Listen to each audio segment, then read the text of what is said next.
రక్షణను నా పెదవులు ప్రకటించును.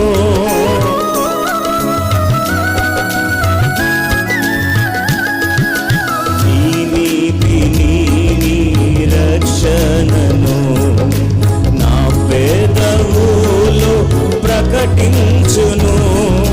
కృతజ్ఞతాస్తుతులతోడా నీ ప్రేమను నే వివరింతును. విమోచక కృతజ్ఞతాస్తుతులతోడా నీ ప్రేమను నే వివరింతును. విమోచక నా ప్రాణ ప్రియుడా యేసు రాజా, అర్పింతును నా హృదయార్పణ.